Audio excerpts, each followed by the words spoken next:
घमंड न करना जिंदगी में तकदीर बदलती रहती है, शीशा वहीं रहता है, बस तस्वीर बदलती रहती है। नारियल के पेड़ बड़े ही ऊंचे होते हैं और देखने में बहुत सुंदर होते हैं। एक बार एक नदी के किनारे नारियल का पेड़ लगा हुआ था। उस पर लगे नारियल को अपने पेड़ के सुंदर होने पर बहुत गर्व था। सबसे ऊंचाई पर बैठने का भी उसे बहुत मान था।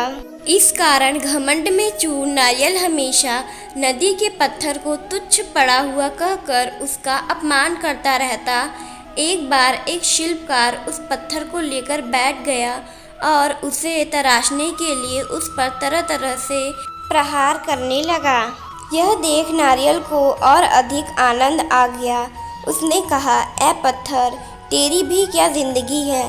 पहले उस नदी में पड़ा रहकर इधर उधर टकराया करता था और बाहर आने पर मनुष्य के पैरों तले रौंदा जाता था, और आज तो हद ही हो गई। शिल्प तुझे हर तरह से चोट मार रहा है और तू पड़ा देख रहा है। अरे, अपमान की भी सीमा होती है।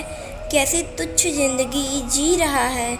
मुझे देख कितने शान से इस ऊंचे वृक्ष पर बैठा हूँ। पत्थर ने उसकी बातों पर ध्यान ही नहीं दिया।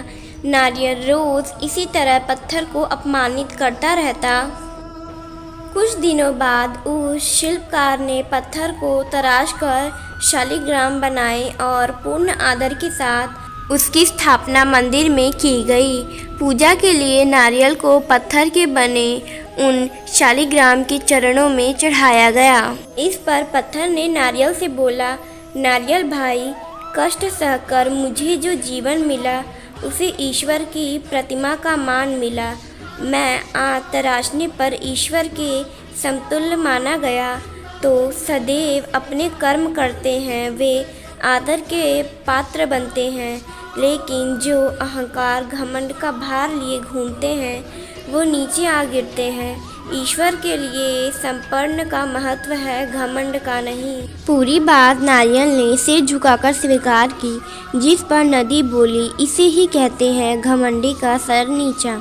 घमंडी का सिर नीचा। इस कहानी से हमें यही शिक्षा मिलती है कि हम घमंड करके स्वयं अपनी छवि का अपमान करते हैं। घमंड मनुष्य जीवन के लिए एक शत्रु की तरह है जो हमेशा उसके लिए विनाश का मार्ग बनाता है। कहते हैं ना, सफलता मिल जाती है, लेकिन जो इस सफलता पर घमंड नहीं करते वास्तव में वही सफल होते हैं। घमंडी व्यक्ति कितना भी ऊपर उठ जाए, एक दिन वो नीचे आकर गिरता है, और उस वक्त जो उसका अपमान होता है उससे बड़ा श्राप उसके लिए कुछ नहीं होता। घमंड एक ऐसा भाव है जिसमें मनुष्य कब फंस जाता है उसे इसका भान तक नहीं रहता।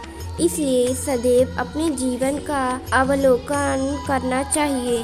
अपने आप को कटघरे में खड़ा कर खुद अपनी करनी, अपने बोले हुए शब्दों का निष्कर्ष न्याय करना चाहिए। और अगर आप खुद को दोषी पाते हैं तो गलती को स्वीकार करें और समय रहते उस गलती के लिए क्षमा मांगें।